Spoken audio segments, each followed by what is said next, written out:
بسم الله الرحمن الرحيم يا أيها الذين آمنوا أوفوا بالعقود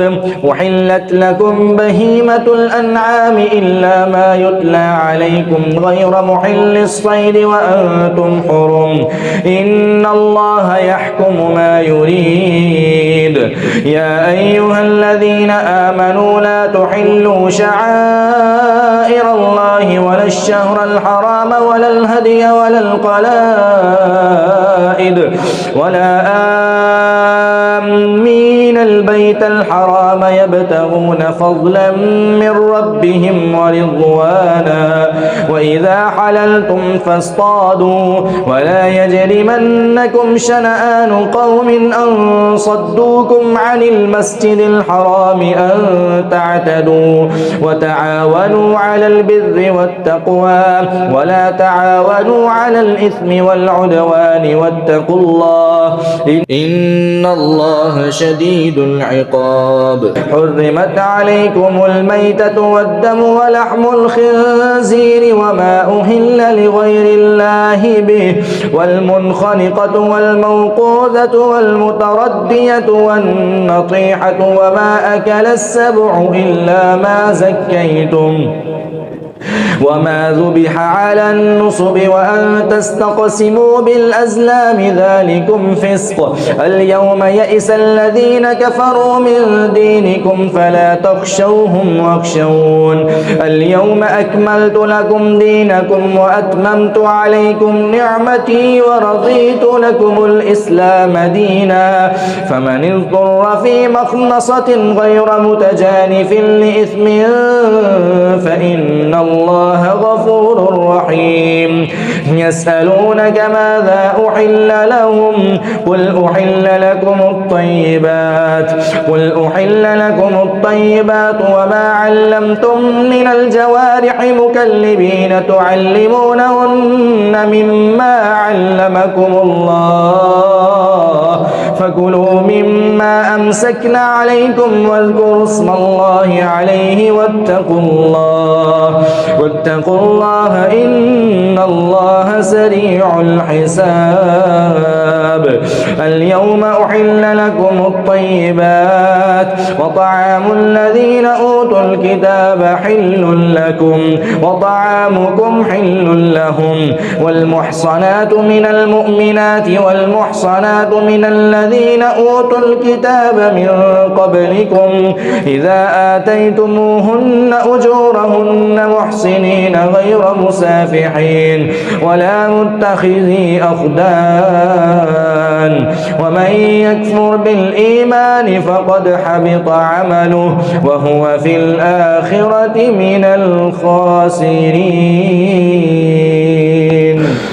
يا أيها الذين آمنوا إذا قمتم إلى الصلاة فاغسلوا وجوهكم وأيديكم إلى المرافق وامسحوا برؤوسكم وأرجلكم إلى الكعبين وإن كنتم جنبا فاطهروا وإن كنتم مرضى أو على سفر أو جاء أحد منكم من الغائط أو لامستم النساء فلم تجدوا ماء فتيمموا صعيدا طيبا فامسحوا بوجوهكم وأيديكم منه ما يريد الله ليجعل عليكم من حرج ولكن يريد ليطهركم وليتم نعمته عليكم لعلكم تشكرون واذكروا نعمة الله عليكم وميثاقه الذي واثقكم به إذ قلتم سمعنا وأطعنا واتقوا الله إن الله خبير بما تعملون يا أيها الذين آمنوا واذكروا نعمة الله عليكم وميثاقه الذي واثقكم به إذ قلتم سمعنا وأطعنا واتقوا الله إن الله خبير بما تعملون إن الله عليم بذات الصدور. يا أيها الذين آمنوا كونوا قوامين لله شهداء بالقسط ولا يجرمنكم شنآن قوم على ألا تعدلوا اعدلوا هو أقرب للتقوى واتقوا الله إن الله خبير بما تعملون. وعد الله الذين آمنوا وعملوا الصالحات لهم مغفرة وأجر عظيم والذين كفروا وكذبوا بآياتنا أولئك أصحاب الجحيم. يا أيها الذين آمنوا اذكروا نعمة الله عليكم إذ هم قوم أن يبسطوا إليكم أيديهم فكف أيديهم عنكم واتقوا الله وعلى الله فليتوكل المؤمنون. ولقد أخذ الله ميثاق بني إسرائيل وبعثنا منهم 12 نقيبا وقال الله إني معكم لئن أقمتم الصلاة وآتيتم الزكاة وآمنتم برسلي وعزرتموهم وأقرضتم الله قرضا حسنا لأكفرن عنكم سيئاتكم ولأدخلنكم جنات تجري من تحتها الأنهار فمن كفر بعد ذلك منكم فقد ضل سواء السبيل. فبما نقضهم ميثاقهم لعناهم وجعلنا قلوبهم قاسية يحرفون الكلم عن مواضعه ونسوا حظا مما ذكروا به ولا تزال تطلع على خائنة منهم إلا قليلا منهم فاعف عنهم واصفح إن الله يحب المحسنين. ومن الذين قالوا إنا نصارى أخذنا ميثاقهم فنسوا حظا مما ذكروا به فأغرينا بينهم العداوة والبغضاء إلى يوم القيامة وسوف ينبئهم الله بما كانوا يصنعون. يا أهل الكتاب قد جاءكم رسولنا يبين لكم كثيرا مما كنتم تخفون من الكتاب ويعفو عن كثير قد جاءكم من الله نور وكتاب مبين يهدي به الله من اتبع رضوانه سبل السلام ويخرجهم من الظلمات إلى النور بإذنه ويهديهم إلى صراط مستقيم. لقد كفر الذين قالوا إن الله هو المسيح ابن مريم قل فمن يملك من الله شيئا إن أراد أن يهلك المسيح ابن مريم وأمه ومن في الأرض جميعا ولله ملك السماوات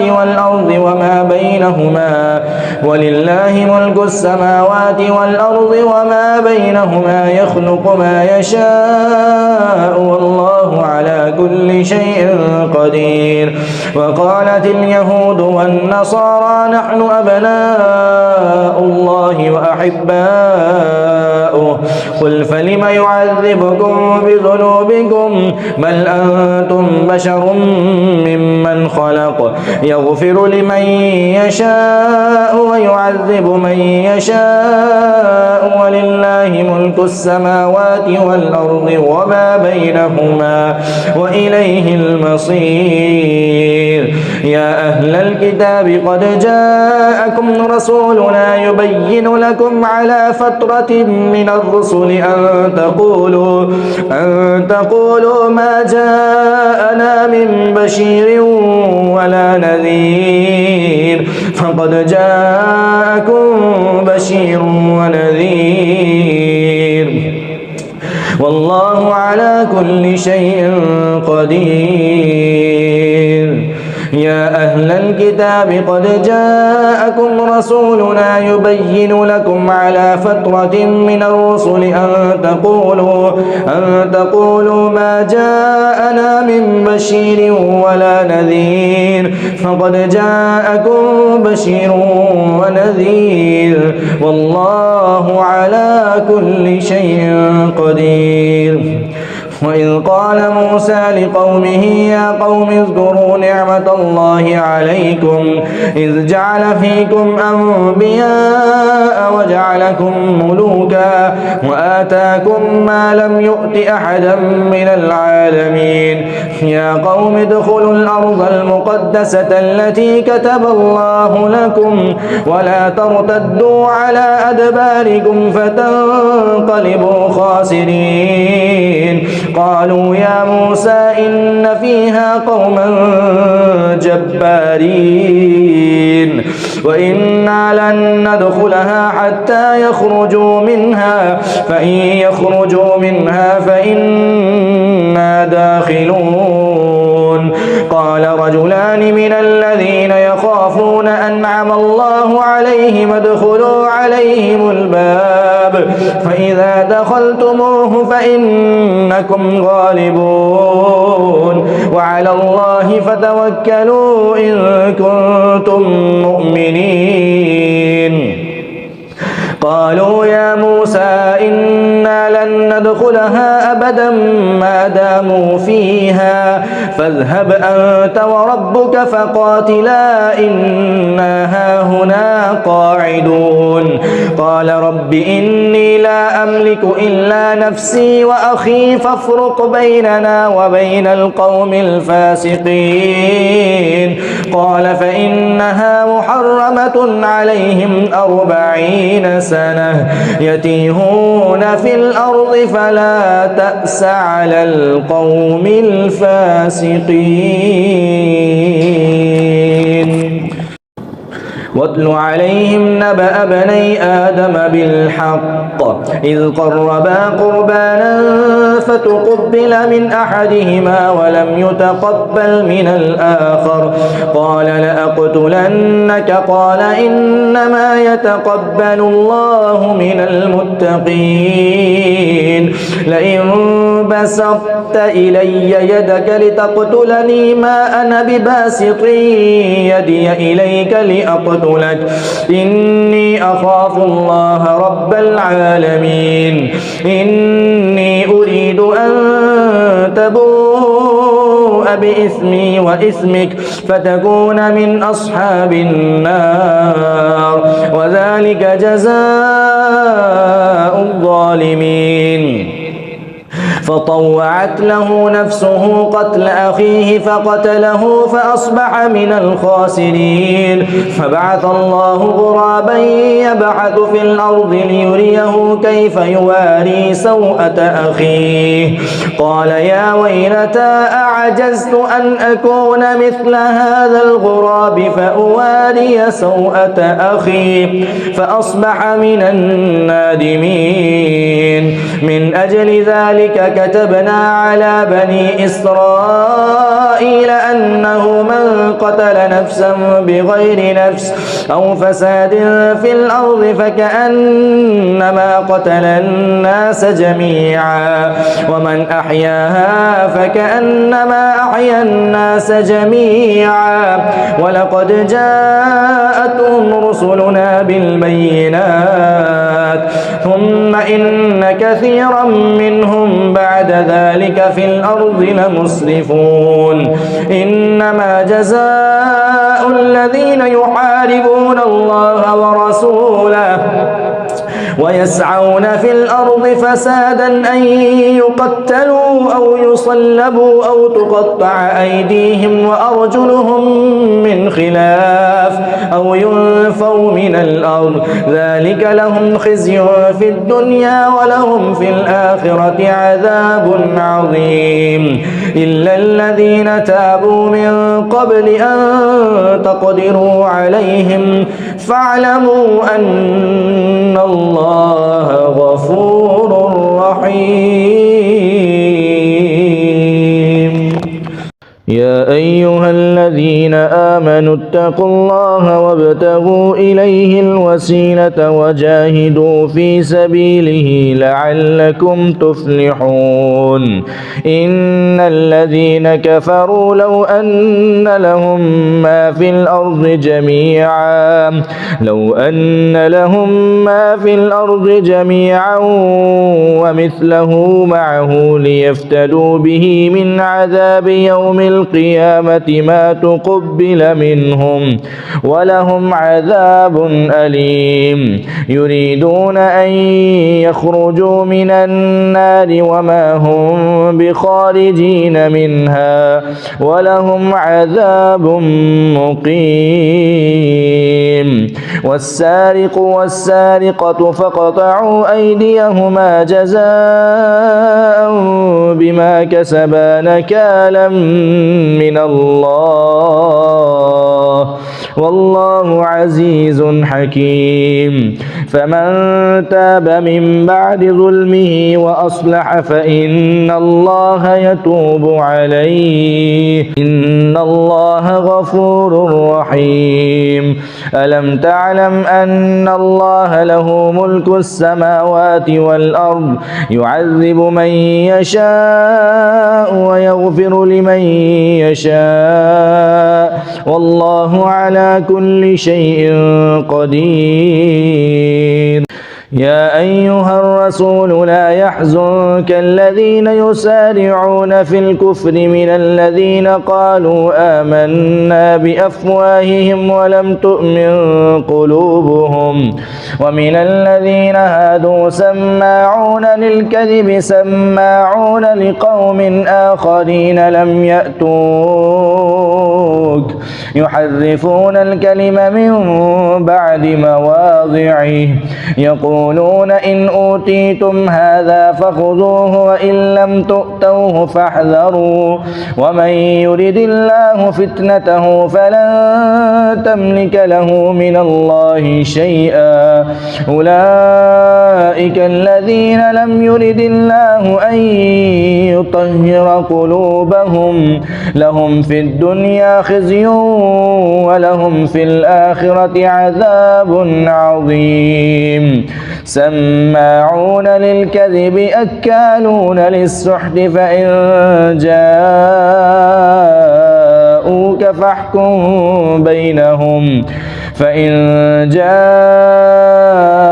فاحكم بينهم أو أعرض عنهم وإن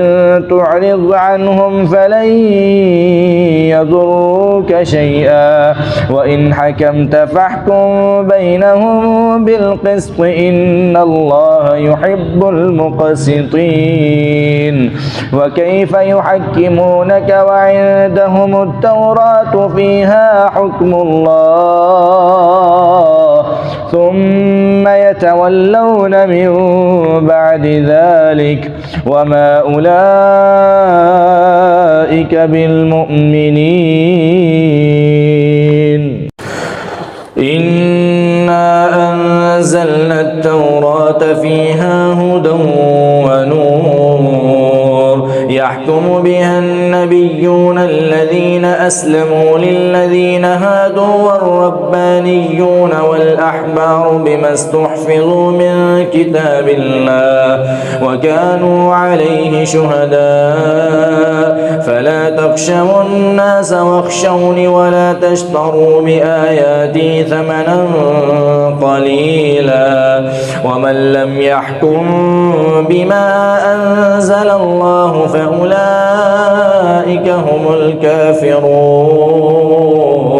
وكتبنا عليهم فيها أن النفس بالنفس والعين بالعين والأنف بالأنف والأذن بالأذن والسن بالسن والجروح قصاص، فمن تصدق به فهو كفارة له، ومن لم يحكم بما أنزل الله فأولئك هم الظالمون. وقفينا على آثارهم بعيسى بن مريم مصدقا لما بين يديه من التوراة، وآتيناه الإنجيل فيه هدى ونور، ومصدقا لما بين يديه من التوراة وهدى وموعظة للمتقين.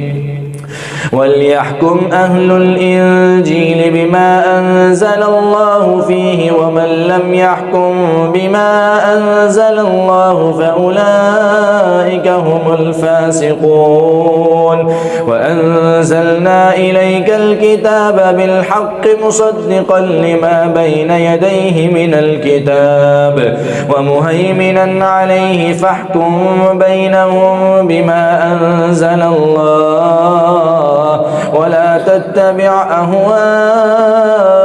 عما جاءك من الحق، لكل جعلنا منكم شرعة ومنهاجا، ولو شاء الله لجعلكم أمة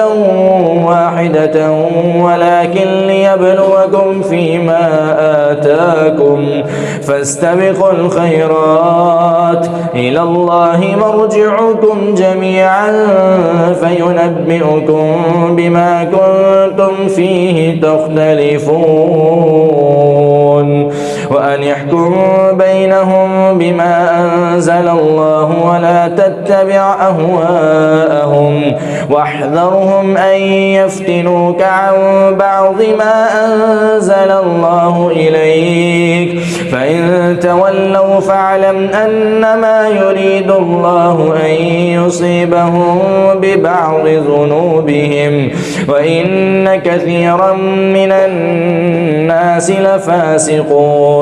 أفحكم الجاهلية يبغون، ومن أحسن من الله حكما لقوم يوقنون. يا أيها الذين آمنوا لا تتخذوا اليهود والنصارى أولياء، بعضهم أولياء بعض، ومن يتولهم منكم فإنه منهم، إن الله لا يهدي القوم الظالمين. فترى الذين في قلوبهم مرض يسارعون فيهم يقولون نخشى أن تصيبنا دائرة، فعسى الله أن يأتي بالفتح أو أمر من عنده فيصبحوا على ما أسروا في أنفسهم نادمين. ويقول الذين آمنوا أهؤلاء الذين أقسموا بالله جهد أيمانهم إنهم لمعكم حبطت أعمالهم فأصبحوا خاسرين. يا أيها الذين آمنوا من يرتد منكم عن دينه فسوف يأتي الله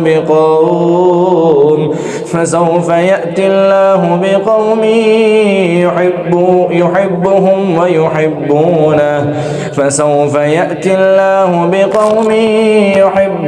ويحبونه أذلة على المؤمنين أعزة على الكافرين يجاهدون في سبيل الله ولا يخافون لومة لائم ذلك فضل الله يؤتيه من يشاء والله واسع عليم. إنما وليكم الله ورسوله والذين إنما وليكم الله ورسوله والذين آمنوا الذين يقيمون الصلاة ويؤتون الزكاة وهم راكعون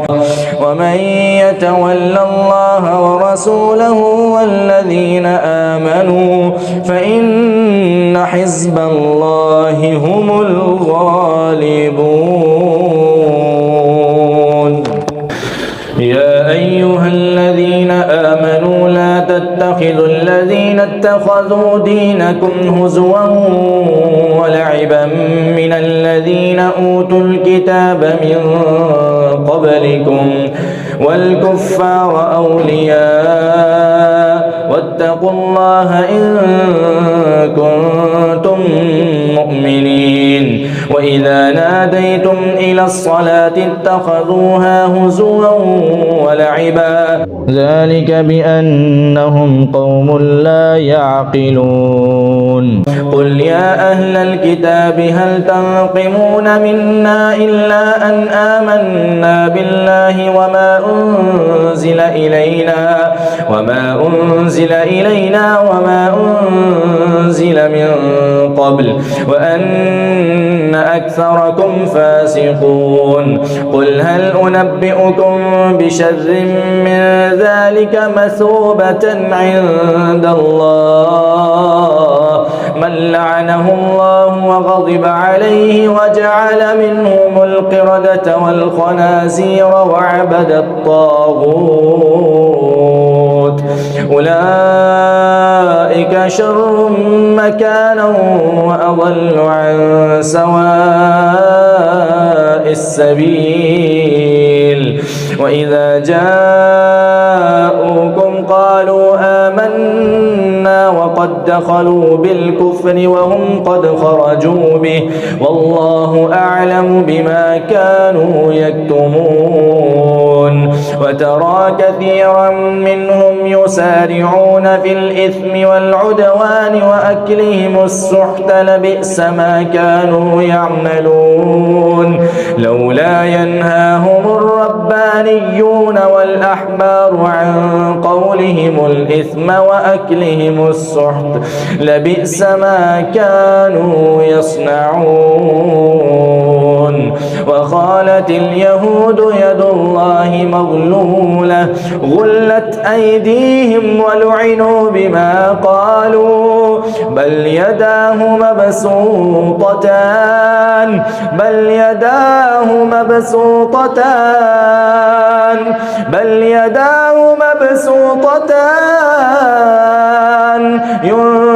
ينفق كيف يشاء وليزيدن كثيرا منهم ما أنزل إليك من ربك طغيانا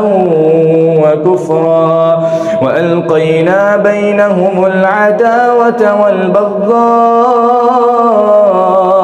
إلى يوم القيامة كلما أوقدوا نارا للحرب أطفأها الله ويسعون في الأرض فسادا والله لا يحب المفسدين. ولو أن أهل الكتاب آمنوا واتقوا لكفرنا عنهم سيئاتهم ولأدخلناهم جنات النعيم. ولو أنهم أقاموا التوراة والإنجيل وما أنزل إليهم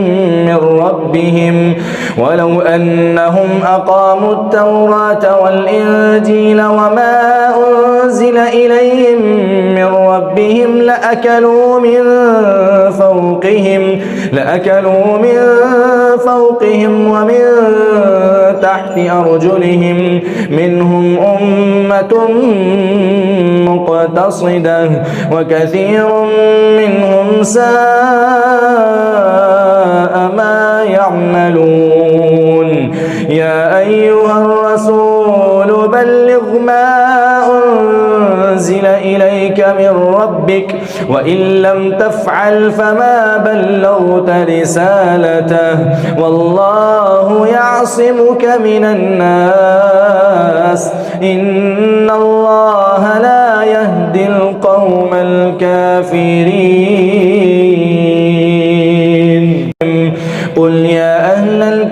الكتاب لستم على شيء حتى تقيموا التوراة والإنجيل وما أنزل إليكم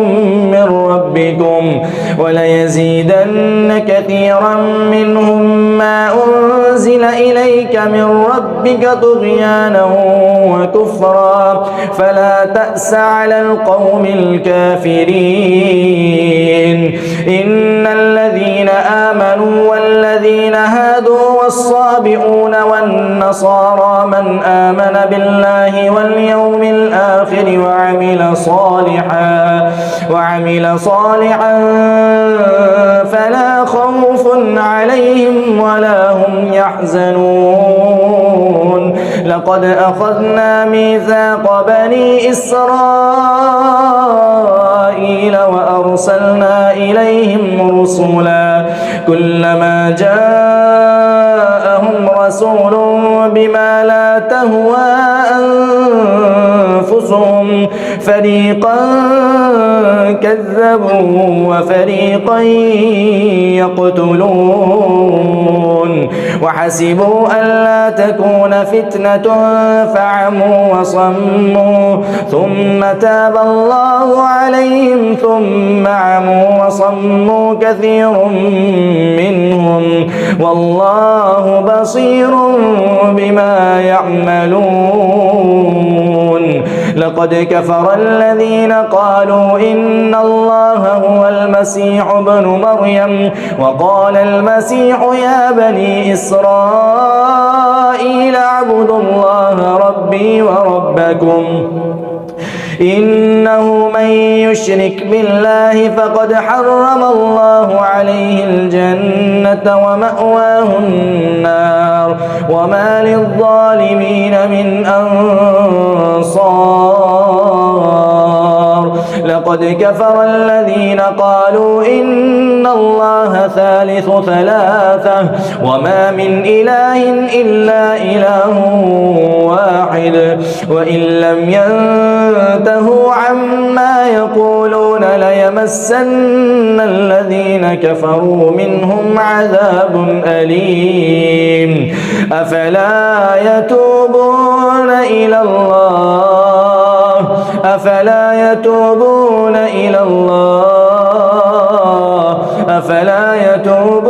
إلى الله ويستغفرونه والله غفور رحيم. ما المسيح ابن مريم إلا رسول قد خلت من قبله الرسل وأمه صديقة كانا يأكلان الطعام انظر كيف نبين لهم الآيات ثم انظر أنا يؤفكون. قل أتعبدون من دون الله ما لا يملك لكم ضرا ولا نفعا والله هو السميع العليم. قل يا أهل الكتاب لا تغلوا في دينكم غير الحق ولا تتبعوا أهواء قوم قد ضلوا من قبل وأضلوا كثيرا وضلوا عن سواء السبيل. لعن الذين كفروا من بني إسرائيل على لسان داود وعيسى بن مريم ذلك بما عصوا وكانوا يعتدون كانوا لا يتناهون عن منكر فعلوه لبئس ما كانوا يفعلون. ترى كثيرا منهم يتولون الذين كفروا لبئس ما قدمت لهم أنفسهم أن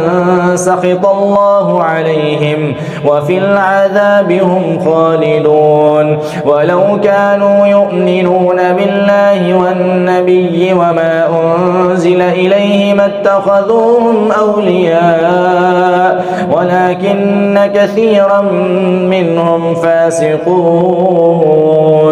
لتجدن أشد الناس عداوة للذين آمنوا اليهود والذين أشركوا ولتجدن لتجدن أقربهم مودة للذين آمنوا الذين قالوا إنا نصارى ذلك بأن منهم قسيسين ورهبانا وأنهم لا يستكبرون وإذا سمعوا ما أنزل إلى الرسول ترى أعينهم تفيض من الدمع مما عرفوا من الحق يقولون ربنا آمنا فاكتبنا مع الشاهدين وما لنا لا نؤمن بالله وما جاءنا من الحق ونطمع أن يدخلنا ربنا مع القوم الصالحين فأثابهم الله بما قالوا جنات تجري من تحتها الأنهار خالدين فيها وذلك جزاء المحسنين والذين كفروا وكذبوا بآياتنا أولئك أصحاب الجحيم يا أيها الذين آمنوا لا تحرموا طيبات ما أحل الله لكم ولا تعتدوا إن الله لا يحب المعتدين وكلوا مما رزقكم الله حلالا طيبا واتقوا الله الذي أنتم به مؤمنون لا يؤاخذكم الله باللغو في أيمانكم ولكن يؤاخذكم بما عقدتم الأيمان فكفارته إطعام 10 مساكين من أوسط ما تطعمون أهليكم أو كسوتهم أو تحرير رقبة فمن لم يجد فصيام 3 أيام ذلك كفارة أيمانكم إذا حلفتم واحفظوا أيمانكم كذلك يبين الله لكم آياته لعلكم تشكرون يا أيها الذين آمنوا إنما الخمر والميسر والأنصاب والأزلام رجس من عمل الشيطان فاجتنبوه لعلكم تفلحون إنما يريد الشيطان أن يوقع بينكم العداوة والبغضاء في الخمر والميسر ويصدكم عن ذكر الله وعن الصلاة فهل أنتم منتهون وأطيعوا الله وأطيعوا الرسول فاحذروا فإن توليتم فاعلموا أنما على رسولنا البلاغ المبين ليس على الذين آمنوا وعملوا الصالحات جناح فيما طعموا إذا ما اتقوا وآمنوا وعملوا الصالحات ثم اتقوا وآمنوا ثم اتقوا وأحسنوا والله يحب المحسنين يا أيها الذين آمنوا ليبلونكم الله بشيء من الصيد تناله أيديكم ورماحكم ليعلم الله من يخافه بالغيب فمن اعتدى بعد ذلك فله عذاب أليم يا أيها الذين آمنوا لا تقتلوا الصيد وأنتم حرم ومن قتله منكم متعمدا فجزاء مثل ما قتل من النعم يحكم به ذوى عدل منكم هديا بالغ الكعبة أو كفارة طعام مساكين أو عدل ذلك صياما ليذوق وبال أمره عفى الله عما سلف ومن عاد فينتقم الله منه والله عزيز ذو انتقام أحل لكم صيد البحر وطعامه متاعا لكم وللسيارة وحرم عليكم صيد البر ما دمتم حرما واتقوا الله الذي إليه تحشرون جعل الله الكعبة البيت الحرام قياما للناس والشهر الحرام والهدي والقلائد ذلك لتعلموا أن الله يعلم ما في السماوات وما في الأرض وأن الله بكل شيء عليم اعلموا أن الله شديد العقاب وأن الله غفور رحيم ما على الرسول إلا البلاغ والله يعلم ما تبدون وما تكتمون قل لا يستوي الخبيث والطيب ولو أعجبك كثرة الخبيث فاتقوا الله يا أولي الألباب لعلكم تفلحون يا أيها الذين آمنوا لا تسألوا عن أشياء إن تبد لكم تسؤكم وإن تسألوا عنها حين ينزل القرآن تبد لكم عفى الله عنها والله غفور حليم قد سألها قوم من قبلكم ثم أصبحوا بها كافرين ما جعل الله من بحيرة ولا سائبة ولا وصيلة ولا حام ولكن الذين كفروا يفترون على الله الكذب وأكثرهم لا يعقلون وإذا قيل لهم تعالوا إلى ما أنزل الله وإلى الرسول قالوا حسبنا ما وجدنا عليه آباءنا أولو كان آباؤهم لا يعلمون شيئا ولا يهتدون يا أيها الذين آمنوا عليكم أنفسكم لا يضركم من ضل إذا اهتديتم إلى الله مرجعكم جميعا فينبئكم بما كنتم تعملون يا أيها الذين آمنوا شهادة بينكم إذا حضر أحدكم الموت حين الوصية اثنان ذوى عدل منكم أو آخران من غيركم إن أنتم ضربتم في الأرض فأصابتكم مصيبة الموت تحبسونهما من بعد الصلاة فيقسمان بالله إن ارتبتم لا نشتري به ثمنا ولو كان ذا قربى ولا نكتم شهادة الله إنا إذا لمن الآثمين فإن عثر على أنهما استحقا إثما فآخران يقومان مقامهما من الذين استحق عليهم الأوليان فيقسمان بالله لشهادتنا أحق من شهادتهما وما اعتدينا إنا إذا لمن الظالمين ذلك أدنى أن يأتوا بالشهادة على وجهها أو يخافوا أن ترد أيمان بعد أيمانهم واتقوا الله واسمعوا والله لا يهدي القوم الفاسقين يوم يجمع الله الرسل فيقول ماذا أجبتم قالوا لا علم لنا إنك أنت علام الغيوب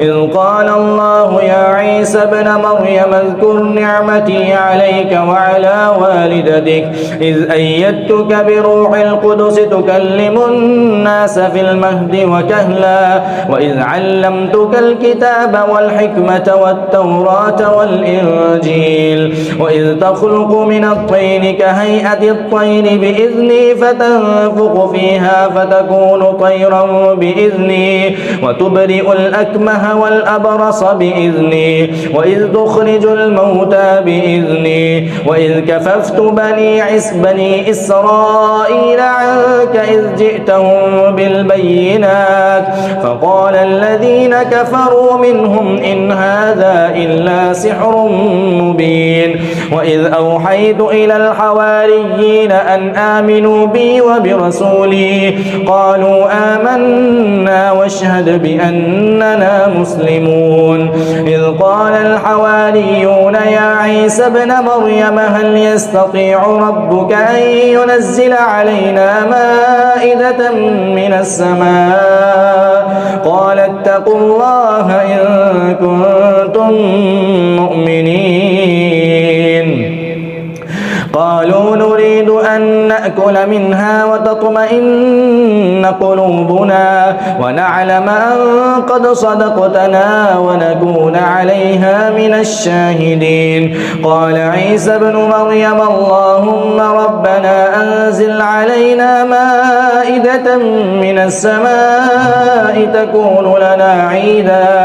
تكون لنا عيدا لأولنا وآخرنا وآية منك وارزقنا وأنت خير الرازقين قال الله إني منزلها عليكم فمن يكفر بعد منكم فإني أعذبه عذابا لا أعذبه أحدا من العالمين وإذ قال الله يا عيسى ابن مريم أأنت قلت للناس اتخذوني وأمي إلهين أأنت قلت للناس اتخذوني وأمي إلهين من دون الله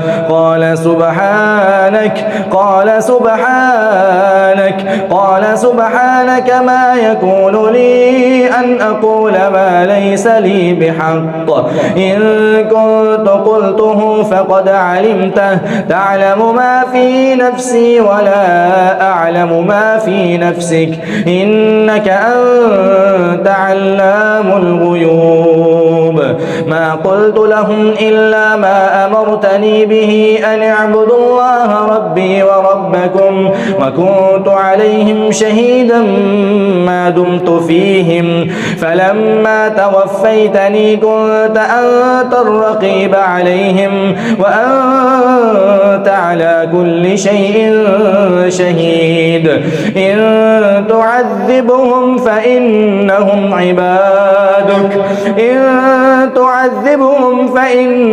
عبادك وإن تغفر لهم فإنك أنت العزيز الحكيم قال الله هذا يوم ينفع الصادقين صدقهم لهم جنات تجري من تحتها الأنهار خالدين فيها أبدا رضي الله عنهم ورضوا عنه ذلك الفوز العظيم لله ملك السماوات والأرض وما فيهن وهو على كل شيء قدير